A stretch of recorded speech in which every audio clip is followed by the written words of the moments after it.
Galatia Kabanata 3. O hanggal na mga taga-Galatia, sino ba ang gumayuma sa inyo, upang hindi ninyo talingayan ang katotohanan, na sa harapan ng mga mata ninyo si Hesus Kristo ay malinaw na inihayag, na ipinako sa krus sa gitna ninyo. Ito lamang ang nais kong matutunan tungkol sa inyo, tinanggap ba ninyo ang Espiritu sa pamamagitan ng mga gawa ng batas, o sa pamamagitan ng pakikinig ng pananampalataya? Napakahanggal na ba ninyo? Nagsimula na sa Espiritu, kayo ba ngayon ay pinapasakdal sa pamamagitan ng laman? Nagtiis ba kayo ng napakaraming bagay sa walang kabuluhan? Kung ito nga ay wala pang kabuluhan, siya kung gayon na ipinagmiministeryo sa inyo ang Espiritu, at gumagawa ng mga himala sa gitna ninyo, ginagawa ba niya ito sa pamamagitan ng mga gawa ng batas, o sa pamamagitan ng pakikinig ng pananampalataya? Maging gaya ni Abraham na nanalig sa Diyos, at ibinilang ito sa kanya na katwiran. Alamin ninyo kung gayon na silang nasa pananampalataya, ang mga iyon din ang mga anak ni Abraham. At ang kasulatan, na nakakakita na ng una pa na aariing ganap ng Diyos ang mga pagano sa pamamagitan ng pananampalataya, ay nangaral na ng una pa ng mabuting balita kay Abraham, na nagsasabing, sa iyo ang lahat ng bansa ay pagpapalain.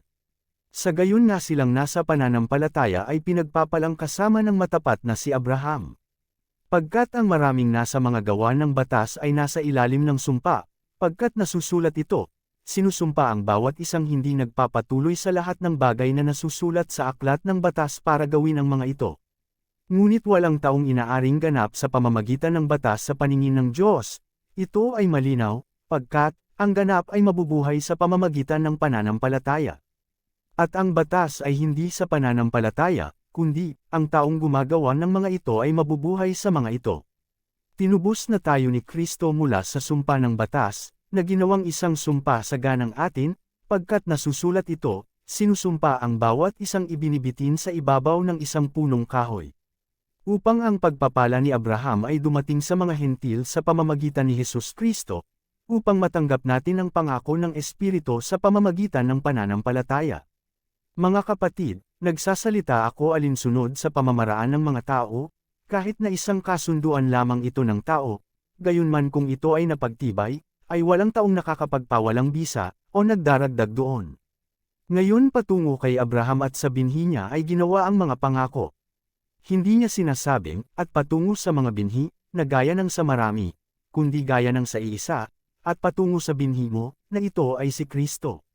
At ito ay sinasabi ko, na ang kasunduan, na pinagtibay noong una pa ng Diyos kay Kristo, ay hindi maaaring mapawalang bisa ng batas, na 430 taon pa pagkatapos, upang gawin ito ang pangako na walang bisa.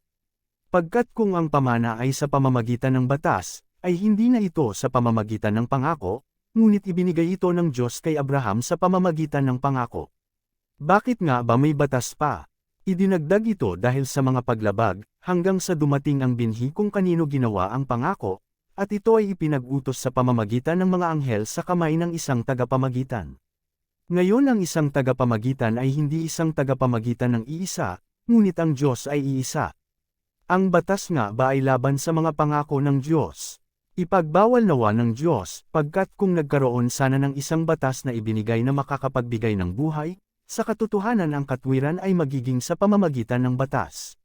Ngunit ikinulong na ng kasulatan ang lahat sa ilalim ng kasalanan, upang ang pangako sa pamamagitan ng pananampalataya ni Hesus Kristo ay maibigay sa kanilang nananalig.